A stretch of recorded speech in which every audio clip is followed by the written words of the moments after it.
فضائے بدر پیدا کر فرشتے تیری نصرت کو اتر سکتے ہیں گرتوں سے قطار اندر قطار اب بھی۔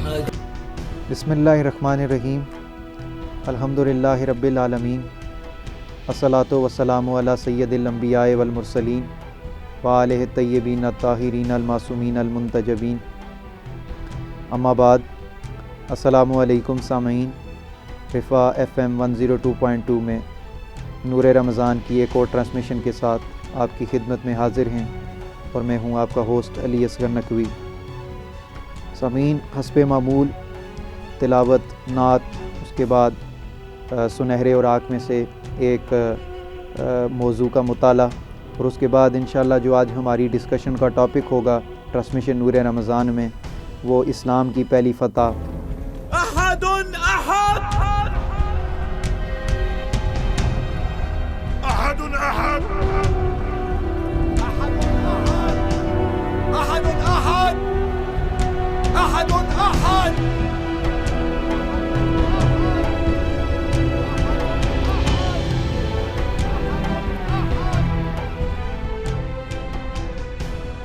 مسلمانوں کی پہلی فتح، یا میں ایسے کہوں کہ دین محمدی کی پہلی فتح، غزوہ بدر۔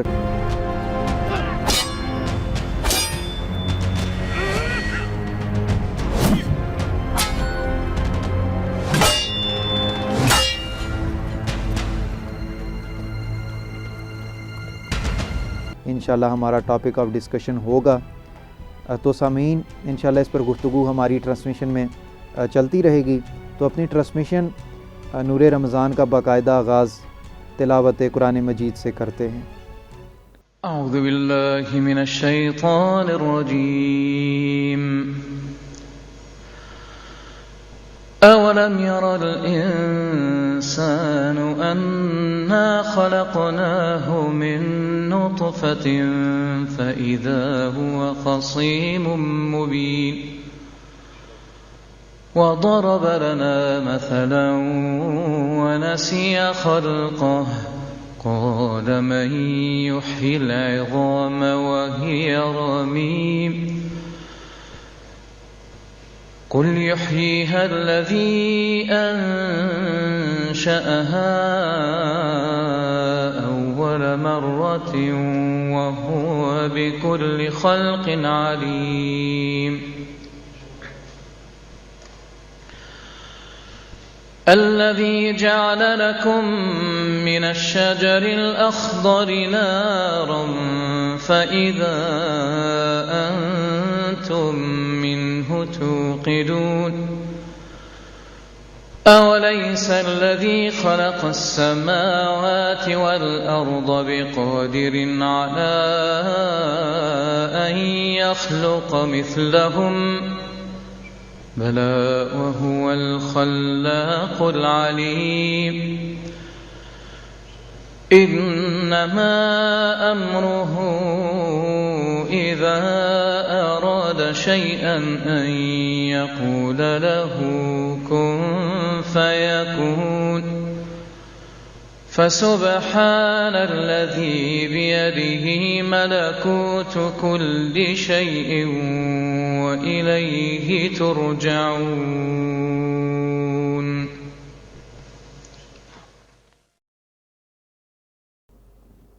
جزاک اللہ۔ اے مالک، لذت گناہ سے مجھے نہ آشنا کر دے۔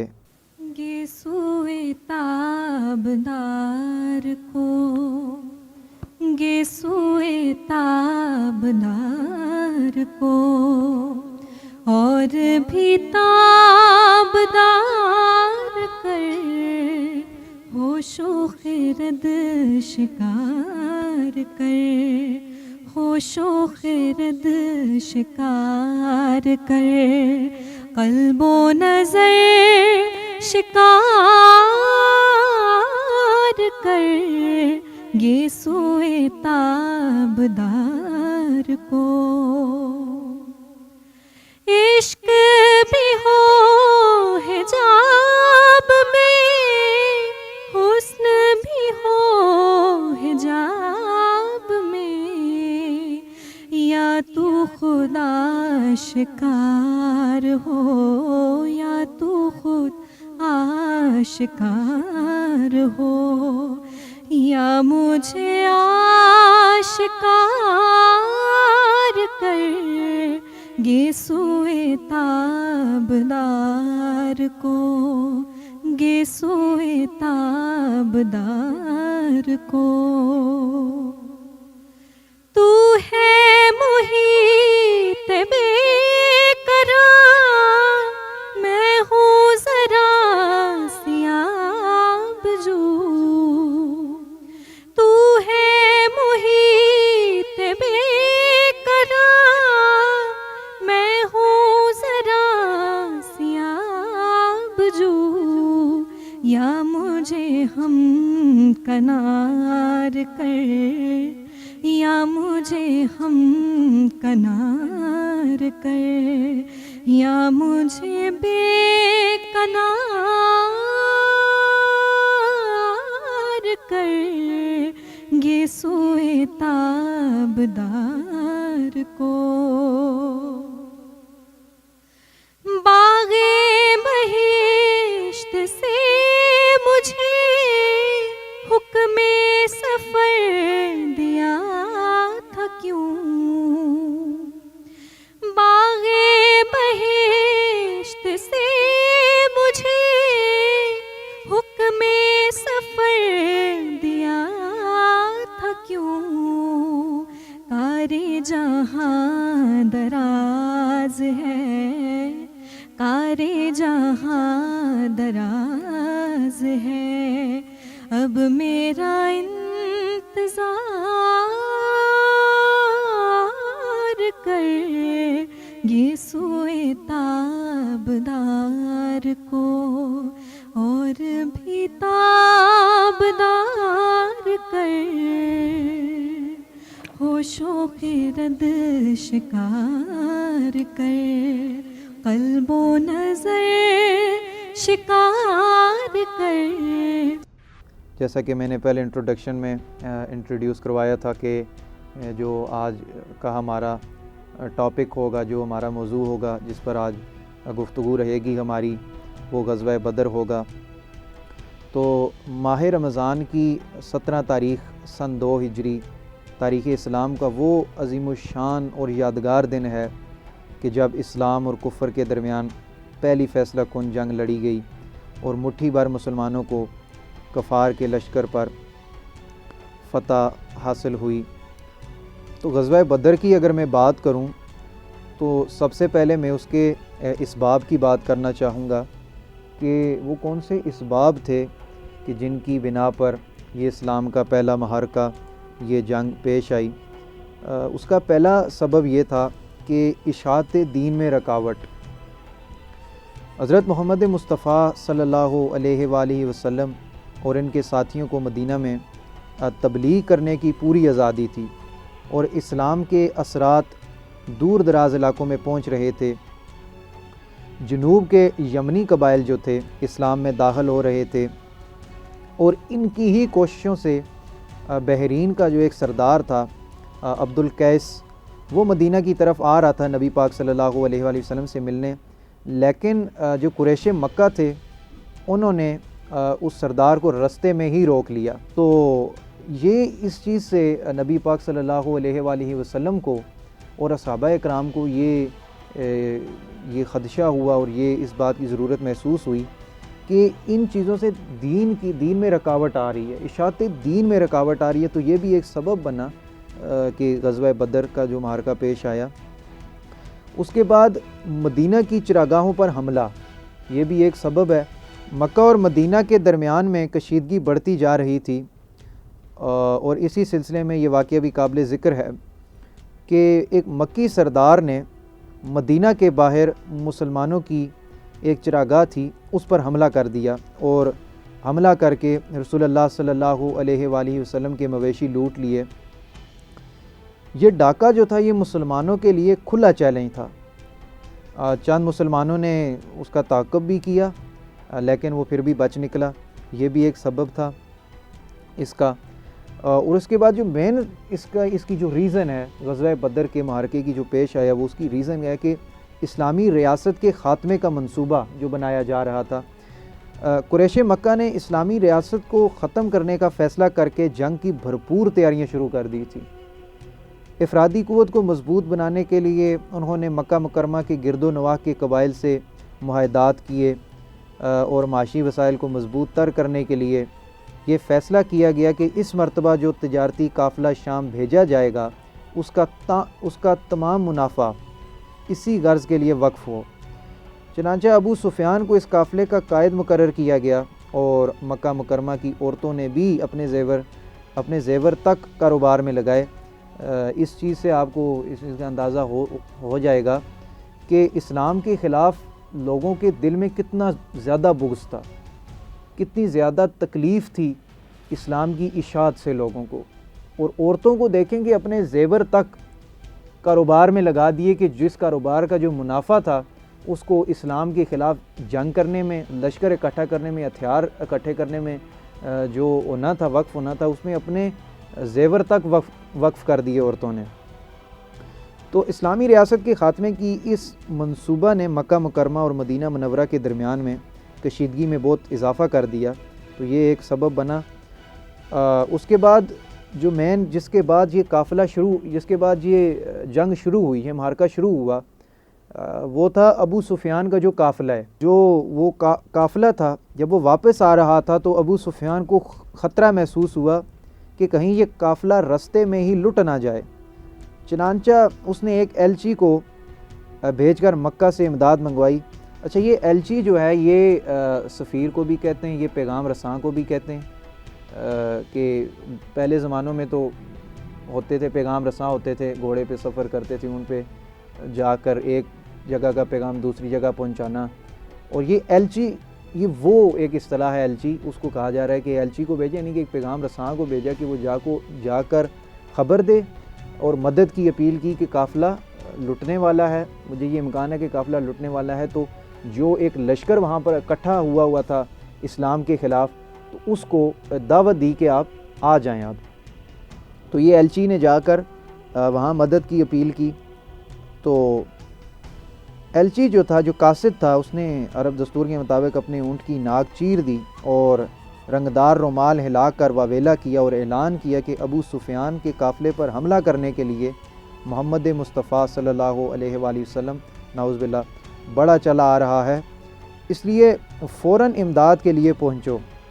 اہل مکہ سمجھے کہ قریش کا قافلہ لوٹ لیا گیا ہے، حالانکہ ایسا نہیں تھا، تو اس نے ایک امکان ظاہر کیا تھا، لیکن انہوں نے سچ سمجھ لیا اور وہ دوڑ نکلے۔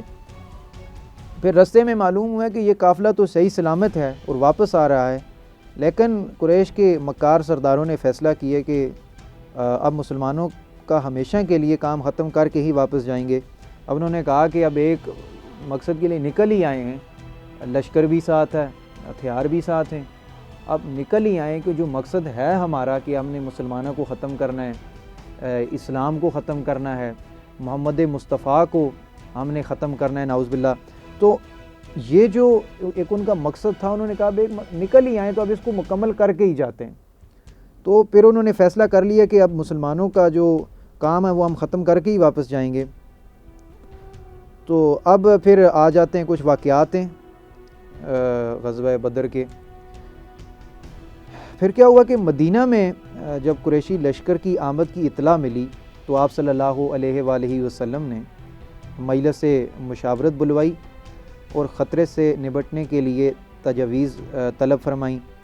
مہاجرین نے جانصاری کا یقین دلایا۔ آپ نے دوبارہ مشورہ طلب کیا تو انصار میں سے سعد بن عبادہ نے عرض کیا کہ غالباً آپ کا روح سخن ہماری طرف ہے، تو آپ نے فرمایا ہاں، اور اس کے بعد کچھ جو صحابہ ہیں ان کے الفاظ ہیں، اور یہ بہت ہی عقیدت والے الفاظ ہیں جو اصحابہ نے حضور اکرم صلی اللہ علیہ وآلہ وسلم کی محبت میں اور اسلام کی مدد کے لیے ظاہر کیے ہیں۔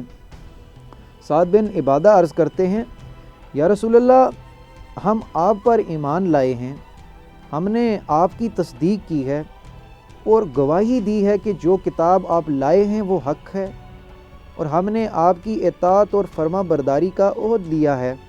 ہم نے آپ کی اطاعت اور فرما برداری کا عہد لیا ہے۔ یا رسول اللہ جس طرف مرضی ہو تشریف لے چلیے، قسم ہے اس ذات کی جس کے حق کے ساتھ آپ کو مبعوث کیا، اگر آپ ہم کو سمندر میں گرنے کا حکم دیں گے تو ہم ضرور اس میں گر پڑیں گے اور ہم میں سے ایک شخص باقی نہ رہے گا۔ اس کے بعد حضرت مقداد ہیں، وہ عرض کرنے لگے یا رسول اللہ ہم موسیٰ کی امت کی طرح نہیں ہیں جس نے موسیٰ سے کہا کہ تم اور تمہارا رب دونوں لڑو، ہم تو یہاں بیٹھے ہیں، بلکہ ہم آپ کے دائیں بائیں آگے پیچھے آپ کے ساتھ لڑیں گے۔ یہ حضرت مقداد عقیدت کا اظہار کر رہے ہیں رسول اللہ صلی اللہ علیہ وآلہ وسلم سے۔ تو بعد ازاں مشاورت کے بعد مہاجرین کو تیاری کا حکم ہوا۔ تو مسلمانوں کے ذوق شہادت کا یہ عالم تھا کہ ایک نو عمر صحابی حضرت عمیر بن ابی وقاص اس خیال سے چھپتے پھرتے تھے کہ کہیں کم عمر ہونے کی وجہ سے واپس نہ بھیج دیے جائیں۔ اس کے باوجود جو مہاجرین کی کل تعداد 313 سے زیادہ نہ ہو سکی، جو سپاہی تھے جو جانثار تھے تو 313 ہی ہو سکے۔ یہ لشکر اس شان سے وقار سے میدان کی طرف بڑھ رہا تھا کہ کسی کے پاس لڑنے کے لیے پورے ہتھیار بھی نہ تھے، لیکن جذبہ ایمانی تھا۔ پورے لشکر کے پاس صرف 70 اونٹ اور 2 گھوڑے تھے جن پر باری باری سواری کرتے تھے، یعنی کہ ایک جانثار سوار ہو رہا ہے اور پھر ایک پیدل چل رہا ہے، یعنی کہ کوپریشن دیکھیں، اس کے ساتھ لشکر سفر کر رہا ہے، پھر ایک سوار ہوتا ہے، ایک تھک جاتا ہے تو دوسرا اتر جاتا ہے اور پھر وہ سوار ہو جاتا ہے، اور اس طرح یہ جو لشکر ہے کوپریشن سے یہ میدان جنگ کی طرف یہ بڑھ رہا ہے۔ مقام بدر پر پہنچ کر ایک چشمے کے قریب مختصر سا جو ہے پڑاؤ ہوا، خیمہ زن ہوئے۔ مقابلے پر 3 گنا سے زیادہ لشکر تھا، یعنی کہ جو لشکر تھا دشمن کا۔ 1000 قریشی جوان کہ جن میں سے اکثر سر سے پاؤں تک آئینی لباس میں ملبوس تھے، وہ اس خیال سے بدمست تھے کہ وہ صبح ہوتے ہی ان مٹھی بھر فاقہ کشوں کا خاتمہ کر دیں گے، یعنی کہ مسلمانوں کا، لیکن قدرت کاملہ کو کچھ اور ہی منظور تھا۔ رات بھر قریشی لشکر عیاشی و بدمستی میں، رات بھر قریشی لشکر عیاشی کا شکار رہا، یعنی کہ عیاشی کرتے رہے، شراب پیتے رہے۔ خدا کے نبی نے صلی اللہ علیہ وآلہ وسلم نے خدا کے حضور آہوزاری میں گزاری، پوری رات انہوں یعنی کہ عبادت میں گزاری، دعا میں گزاری، اور قادر مطلق نے فتح کی بشارت بھی دے دی آپ صلی اللہ علیہ وآلہ وسلم کو۔ جس طرف مسلمانوں کا پڑاؤ تھا وہاں پانی کی کمی تھی اور مسلمانوں کے گھوڑوں کے لیے وہ جگہ مضر ثابت ہو سکتی تھی، لیکن خداوند تعالیٰ نے باران رحمت سے مسلمانوں کی یہ دونوں دقتیں دور کر دی۔ ریت جم گئی اور قریشی لشکر کے پڑاؤ والی مقبوضہ چکنی مٹی جو تھی اس کی جو سرزمین تھی اس پر کیچڑ ہو گیا۔ 17 رمضان المبارک 2 ہجری یعنی کہ 17 مارچ بمطابق 624 ہجری کو فجر کے بعد حضرت صلی اللہ علیہ وآلہ وسلم نے جہاد کی تلقین کی۔ حضرت صلی اللہ علیہ وآلہ وسلم کے ارشاد کے مطابق انہوں نے صف بندی کی اور آہن پوش لشکر کو شکست دینے کا آئینی عزم لے کر میدان کی طرف چلے۔ قریشی لشکر تکبر و غرور میں بدمست نسلی تفاخر کے نعرے لگاتا ہوا سامنے موجود تھا۔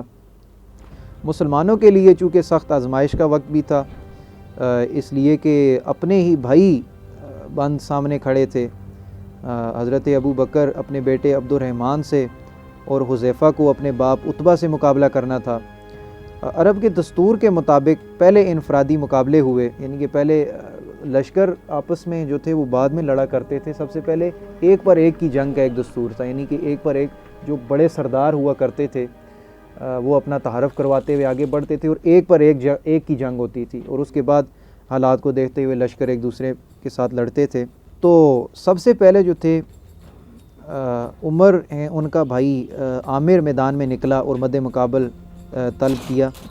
مقابلے پر حضرت عمر کا ایک غلام نکلا اور اس نے چشم ذہن میں اس مغرور کا خاتمہ کر دیا جو اپنے بھائی کا انتقام لینے کے لیے آیا تھا۔ اس کے بعد عتبہ بن ربیعہ، اس کا بھائی شیبہ اور اس کا بیٹا ولید بن عتبہ میدان میں نکلے اور مد مقابل طلب کیے۔ 3 انصاری صحابہ میدان میں نکلے، لیکن ان تینوں نے یہ کہہ کر ان سے مقابلہ کرنے سے انکار کر دیا۔ اصل میں یہ بھی ہوتا تھا کہ ایک مد مقابل کا نسب بھی دیکھا جاتا تھا۔ ہاں، تو اب جو آئے تھے منافقین کی جانب سے، دشمنوں کی جانب سے جو 3 قریش وہ آئے تھے، تو انہوں نے کیونکہ یہ آئے تھے چونکہ یہ انصاری صحابہ تھے، تو انہوں نے یہ کہہ کر جھٹلا دیا کہ ہم ان سے مقابلہ نہیں کریں گے کیونکہ یہ ہمارے نسب کے نہیں ہیں، مطلب کہ ان کا نسب ہم تک یہ ہمارے ساتھ کا نہیں ہے، تو ہمارے نسب کا کوئی ہمارے سامنے مد مقابل بھیجو۔ محمد مصطفیٰ صلی اللہ علیہ وآلہ وسلم سے انہوں نے عرض کی کہ ہمارے مقابلے پر قریشی بھیجو، انصاری نہیں، ہم عرب کے چرواہوں سے مقابلہ کرنے کے لیے تیار نہیں ہیں۔ چنانچہ آپ کے ارشاد پر حضرت حمزہ، حضرت علی اور حضرت عبیدہ ان کے مقابلے کے لیے نکلے۔ مغرور قریشی سرداروں نے ان کے نام پوچھے اور کہا ہاں تم ہمارے ہم پلہ ہو۔ مقابلہ شروع ہوا پھر، اور چند لمحوں میں حضرت حمزہ نے شیبہ کو جہنم رسید کر دیا اور حضرت علی نے ولید کو قتل کر ڈالا اور لشکر اسلام سے تکبیر کی آواز بلند ہوئی۔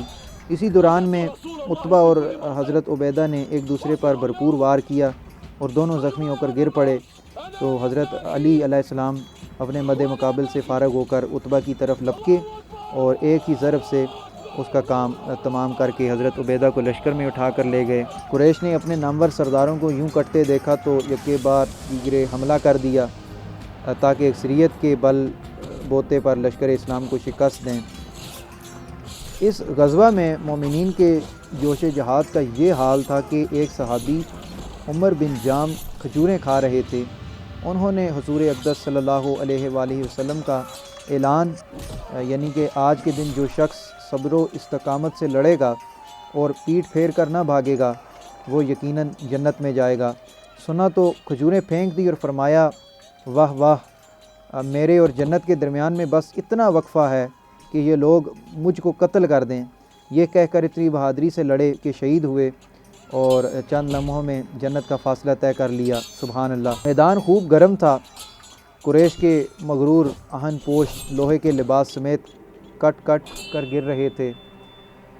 مسلمان بھی خوددار شجاعت دے رہے تھے۔ اس ہنگامے میں انصار کے 2 کم عمر حضرت عبد الرحمن بن عوف کے پاس آئے اور ان میں سے ایک نے کہا چچا آپ ابو جہل کو پہچانتے ہیں؟ وہ کہاں ہے؟ ہم نے سنا ہے کہ وہ رسول اللہ صلی اللہ علیہ وآلہ وسلم کی شان میں گالیاں بکتا ہے۔ اب یہ 2 بچوں کی عقیدت ہے جو یہ بیان کرنے لگا ہوں۔ اس پاک ذات کی قسم جس کے قبضے میں میری جان ہے، اگر میں اس کو دیکھ لوں تو اس وقت تک اس سے جدا نہ ہوں گا جب تک وہ مر نہ جائے یا میں شہید نہ ہو جاؤں۔ اتفاق سے ابو جہل کا گزر سامنے سے ہوا۔ حضرت عبد الرحمن بن عوف نے اس کی طرف اشارہ کر دیا۔ یہ اشارہ پاتے ہی یہ دونوں ننھے مجاہد اپنی ننگی تلواریں لے کر اس کی طرف بھاگے۔ وہ گھوڑے پر سوار تھا اور یہ دونوں پیدل۔ جاتے ہی ان میں سے ایک ابو جہل کے گھوڑے پر اور دوسرے نے ابو جہل کی ٹانگ پر حملہ کر دیا۔ گھوڑا اور ابو جہل دونوں گر پڑے۔ اکرمہ بن ابو جہل نے معاذ بن عمر کے کندھے پر وار کیا اور ان کا باز لٹک گیا۔ بہمت نوجوان نے بازو کو راستے میں ہی حائل ہوتے دیکھا تو پاؤں کے نیچے لے کر اس کو الگ کر دیا اور ایک ہی ہاتھ سے اپنے شکار پر حملہ کر دیا۔ اتنے میں معاذ بن عفرہ کے بھائی معوذ وہاں پہنچے اور انہوں نے ابو جہل کو ٹھنڈا کر دیا اور عبداللہ بن مسعود نے اس کا سر تن سے جدا کر دیا۔ اس میدان بدر میں ابو جہل کے علاوہ امیہ بن خلف، یہ حضرت بلال کے مالک تھے پہلے اور بہت ہی زیادہ ظلم ڈھاتے تھے، یہ واقعات جانتے ہیں، بے پناہ ظلم ڈھاتے تھے اور جیسے اہم سرداران قریش بھی مارے گئے تھے، اور یہ مغرور لشکر میدان چھوڑ کر اب بھاگ کھڑا ہوا۔ اللہ تعالیٰ نے اسلام کو فتح دی تھی اور دنیا نے دیکھ لیا کہ فتح و شکست میں مادی قوت سے زیادہ روحانی قوت کا دخل ہوتا ہے۔ مسلمانوں کے کل 14 آدمی شہید ہوئے، اس کے مقابلے میں قریش کے 70 آدمی مارے گئے، 70 سے زیادہ گرفتار ہوئے۔ قریشی مقتولین میں ان کے تقریباً تمام نامور سرداران جو تھے وہ شامل تھے، اور گرفتار ہونے والوں میں ان کے معززین میں سے تھے مثلاً حضرت عباس بن عبد المطلب جو کہ حضور کے چچا ہیں، عقیل بن ابی طالب جو حضرت ابو طالب کے فرزند ہیں، اسود بن عامر، سہیل بن عمرو اور عبداللہ بن زمعہ وغیرہ شامل ہیں۔ اب جو مسلمانوں کی جو غزوہ بدر میں مسلمانوں کو کامیابی نصیب ہوئی ہے، جو بدر کے میدان میں جو اسلام کو کامیابی نصیب ہوئی ہے، اس کامیابی کے کیا اسباب ہیں؟ سب سے پہلا تو یہ ہے کہ نصرت الہی۔ غزوہ بدر میں مسلمانوں کا سب سے بڑا اور اصل سبب جو تھا وہ رضائے خداوندی تھا، وہ نصرت الہی تھا۔ اللہ تبارک و تعالیٰ سے حضور اکرم صلی اللہ علیہ وآلہ وسلم نے دعا فرمائی تھی کہ اے خدا، یہ قریش ہیں اپنے سامان غرور کے ساتھ آئے ہیں تاکہ تیرے رسول کو جھوٹا ثابت کریں۔ اے اللہ، اب تیری وہ مدد آ جائے جس کا تو نے مجھ سے وعدہ فرمایا۔ اے اللہ، اگر آج یہ مٹھی بھر جماعت ہلاک ہو گئی تو پھر روئے زمین پر تیری عبادت کہیں نہیں ہوگی۔ اس کے جواب میں پھر اللہ تعالیٰ نے فتح کی بشارت دی اور 1000 فرشتوں سے امداد فرمائی، جس کا ذکر سورہ انفال میں بھی آتا ہے، غزوہ بدر کے جو تناظر میں آیات نازل ہوئی ہیں۔ اس کے بعد اصحابہ کا ذوق جو شہادت ہے وہ بھی سبب بن گیا جس نے مسلمانوں کو لیڈ کیا فتح کی طرف، کیونکہ اسلام نے مسلمانوں کے جو عقائد مقرر کیے تھے ان میں عقیدہ آخرت کو بنیادی حیثیت حاصل ہے۔ مسلمان موت کے بغیر آنے والی ابدی زندگی کے لیے اس زندگی کو قربان کرنے کے لیے تیار ہوتا ہے۔ یہ ایک وصف ہے ایک مسلمان کا۔ شہادت کی موت اس کے نزدیک موت نہیں بلکہ ابدی زندگی ہوتی ہے۔ اس عقیدے نے مسلمانوں کو بے جگری سے لڑنے پر آمادہ کیا، اور موت جس سے ہر انسان خائف ہوتا ہے مسلمانوں نے ایسے خوشی سے قبول کرنے کے لیے اسے خوشی سے قبول کرنے کے لیے تیار تھے۔ اس کے بعد جو آرائش تھی، جو بہتر انتظام تھا، نبی پاک صلی اللہ علیہ وآلہ وسلم نے جو کیا تھا کہ اسلامی لشکر اپنے سالار اعظم نبی پاک صلی اللہ علیہ وآلہ وسلم پر جان چھڑکنے کے لیے تیار تھے۔ ہر شخص اپنے قائد کے ہر حکم کو بلا چوں چرا مانتا تھا، اور مسلمان حضرت صلی اللہ علیہ وآلہ وسلم کے ادنا سے اشارے پر حرکت میں آ جاتے تھے، لہٰذا ان کا لشکر تنظیمی ڈھانچہ اپنے حریفوں سے بہتر تھا۔ اس کے برعکس لشکر کفار کئی ایک سرداروں کی کمان میں تھا، اور ان سرداروں میں اتحاد عمل پیدا نہ ہونے کی وجہ سے جو ہے وہ ان کو شکست بھی ہوئی، چونکہ مسلمانوں کا جو سردار تھا، مسلمانوں کو جو لیڈ کرنے والے تھے، وہ ایک محمد مصطفیٰ صلی اللہ علیہ وآلہ وسلم تھے، اور ایک ہونے کے باوجود میں کہوں کہ وہ ذات تھی کہ میں کہتا ہوں کہ وہ ذات اگر ساتھ ہو اور وہ اگر لیڈ کر رہے ہوں کسی لشکر کو تو اس کو فتح نہ ہو تو یہ تو ایسا ہو نہیں سکتا۔ اور دوسری بات یہ کہ وہ ایک لیڈ کرنے والے تھے، انتظام وہ ایک کرنے والے تھے، آرائش وہ خود کرنے والے تھے، تو اس وجہ سے بھی مسلمانوں کو فتح نصیب ہوئی۔ اس کے بعد مشہور قریشی سرداروں کی جو موت ہوئی، یعنی کہ عام لڑائی کے آغاز سے پہلے 3 نامور جو قریشی سردار میدان میں آئے اور انہوں نے نہایت متکبرانہ انداز میں مد مقابل طلب کیے، لیکن وہ تینوں مقتول ہوئے، عتبہ، ولید اور شیبہ۔ قریش کے بہت ہی بہادر سردار سمجھے جاتے تھے۔ ان کے قتل ہونے سے قریش کے حوصلے پست ہو گئے۔ بعد میں ابو جہل کی ہلاکت نے رہی صحیح کسر بھی پوری کر دی۔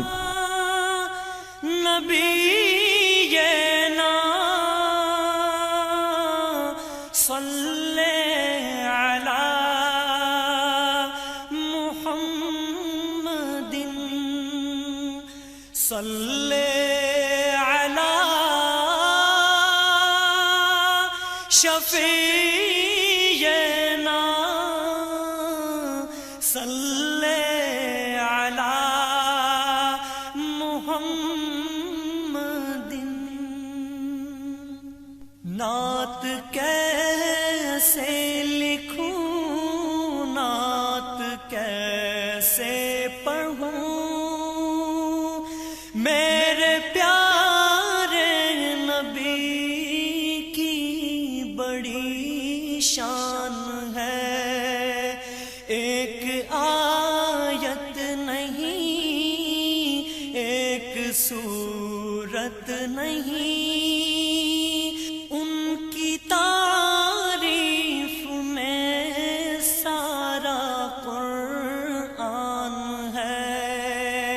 نعت کیسے لکھوں، نعت کیسے پڑھوں، میرے پیارے نبی کی بڑی شان ہے، ایک آیت نہیں، ایک سورت نہیں، ان کی تعریف میں سارا قرآن ہے۔ ذات اقدس پہ لکھنے کی جرت نہیں، عشق ہے تو پھر اس کی ضرورت نہیں، عرش سے خود ہی اتریں گے الفاظ اگر دل میں حب نبی اور ایمان ہے۔ آپ شمس الضحیٰ، آپ بدر الدجا، آپ نور الہدیٰ، آپ خیر الورا، آپ حق آشنا، آپ معجز نما، آپ کا حکم خود رب کا فرمان ہے۔ اصل جو تھا کہ انہوں نے بتانا تھا کہ اب ہم ان ساروں سے افضل ہیں، ہم ان ساروں سے بہتر ہیں، لیکن ایک ان کی سوچ ہے، ایک اللہ کی سوچ ہے، ایک اللہ کا حکم ہے، ایک یہاں ایک وہ ہے نا کہ ایک تیری مرضی ہے، ایک میری مرضی ہے، اس میں اللہ کی مرضی تھی جی یہ، حالانکہ ان سے جنگ تو انصار بھی کر سکتے تھے، لیکن بتانا تھا ایسی دنیا تک کے لیے بتانا تھا کہ جو قریشی ہیں، جو تمہارے لیے مشعل راہ قریشی ہیں، وہ حضرت علی ہیں، حضرت حمزہ ہیں، ہمارے پیارے آقا محمد صلی اللہ علیہ وسلم ہیں۔ اور اسی طرح جب انہوں نے جذبہ ایمانی کی بات کی، یہ اس میں تو کوئی شک ہی نہیں ہے کہ جنگیں کبھی بھی تلواروں سے لڑی نہیں جاتی، کبھی بھی نہیں لڑی جاتی۔ اگر دیکھا جائے اب ان کے پاس جو ایک ہم کہہ لیتے ہیں کہ عام زبان میں کہتے ہیں کہ آرمڈ کلوتھس، کہ ان کی جو تھی وہ پوری طریقے سے کور ہیں، چھپے ڈھکے ہوئے ہیں، ایک بڑا ایک شاندار قسم کا ان کا وہ جو ہے جسامت بھی ہے، وہ کپڑا بھی ہے اور وہ لباس بھی ہے، بڑا شاندار ہے، ٹھیک ہے۔ اور وہ ایک آگے ہمارے وہ ایک سائڈ پہ ہم ہیں، سادہ لباس اور سادے جنگجو طریقے سے بس ہم آئے ہوئے ہیں۔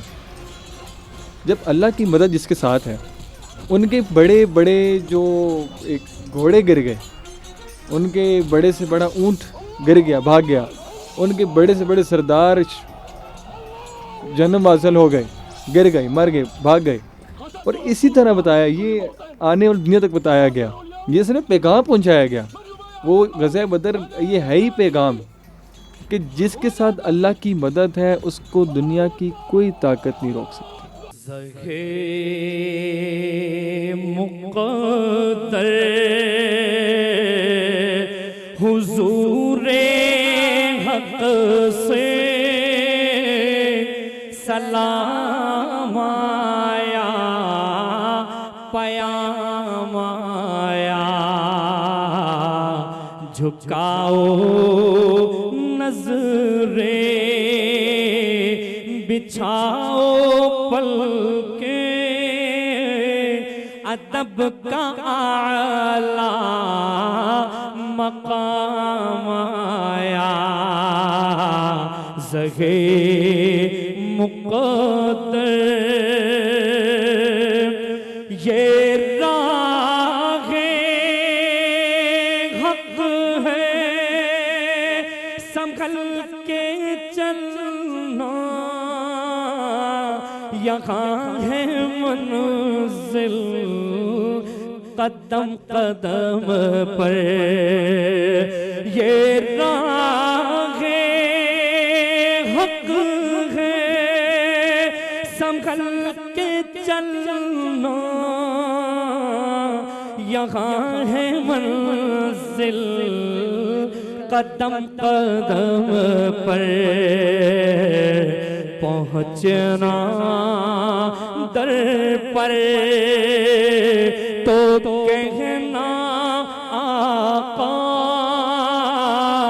سلام لیجئے غلام آیا پہنچنا در پر تو کہنا آقا سلام لیجئے غلام آیا زگے مقدر. تو سامعین چونکہ ٹرانسمیشن کافی وقت ہو چکا ہے اور ٹرانسمیشن شروع ہے، اس کو اختتام کی طرف اب میں لے کے جانا چاہوں گا. اب جو جنگ بدر سے جو نتائج نکلے وہ میں بیان کرنا چاہوں گا. جو اہمیت تھی جنگ بدر کی وہ بھی میں بیان کرنا چاہوں گا. ایک تو یہ کہ جنگ بدر کے بعد حق و باطل کا فیصلہ ہو گیا، کیونکہ اللہ تعالیٰ نے مسلمانوں سے وعدہ فرمایا تھا کہ ہمیشہ حق کو فتح ہوگی. تو ایک تو اس جنگ سے یہ ایک نتیجہ نکلا کہ حق کو فتح ہوئی. دوسرا یہ کہ غزوہ بدر اسلام اور کفر کا جو پہلا اور اہم ترین تصادم ہے.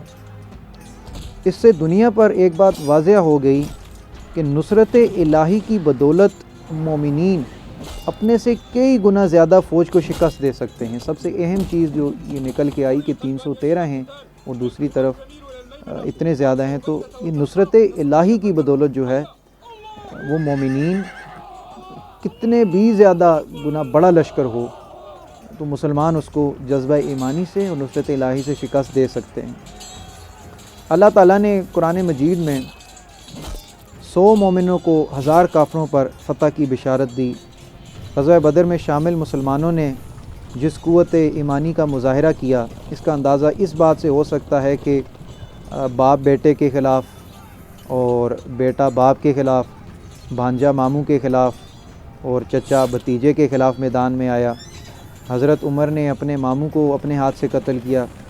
حضرت ابو بکر کے بیٹے عبد الرحمن نے جو قریش کی طرف سے جنگ میں شریک ہوئے تھے، اسلام لانے کے بعد ایک دفعہ حضرت ابو بکر کو بتایا کہ جنگ میں ایک مرتبہ آپ میری زد میں آ گئے تھے لیکن میں نے آپ پر وار کرنا پسند نہ کیا. تو حضرت ابو بکر فرمانے لگے کہ خدا کی قسم اگر تم میری زد میں آ جاتے تو میں کبھی بھی لحاظ نہ کرتا. حضرت حذیفہ کا باب جو تھا وہ عتبہ بن ربیعہ لشکر قریش کا سپہ سالار تھا اور سب سے پہلے قتل ہونے والوں میں شامل تھا. اس جنگ کا ایک اور پہلو یہ ہے کہ مسلمانوں نے بہت نظم و ضبط سے دشمن کا مقابلہ کیا اور اپنی صفیں نہیں ٹوٹنے دی. جیسا کہ میں نے اوپر بھی عرض کیا تھا کہ آرائش ایسی تھی اور لیڈ کرنے والے چونکہ محمد مصطفیٰ تھے. تو جنگ کے خاتمے پر خدا اور رسول کے حکم کے تحت مال غنیمت کی تقسیم ہوئی اور مال غنیمت کی جو تقسیم تھی وہ پرامن اور دیانت دارانہ تقسیم کی مثال جو ہے اس سے زیادہ نہیں ملتی جو کہ غزوہ بدر کے بعد مسلمانوں میں تقسیم ہوئی محمد مصطفیٰ صلی اللہ علیہ وآلہ وسلم نے کی. البتہ مسلمانوں کے تقوی اور اطاعت رسول کی وجہ سے ان کی برتری روز روشن کی طرح ثابت ہو گئی اور کفار کے حوصلے پست ہوئے، جبکہ مسلمانوں کا اللہ پر جو توکل تھا وہ اور بھی زیادہ بڑھ گیا. تو یہ تھی آج کی ہماری ڈسکشن غزوہ بدر پر، اس کے واقعات، اس باب مسلمانوں کے جو جنگ کرنے کا طریقہ تھا اور آپ صلی اللہ علیہ وآلہ وسلم کا جو کردار تھا، اس سب کو آج ہم نے اس پر گفتگو کی آج کی ٹرانسمیشن میں۔ تو انشاءاللہ سامعین، نور رمضان کی اگلی ٹرانسمیشن آپ کے ساتھ پھر ملاقات ہوگی، تب تک کے لیے اللہ حافظ۔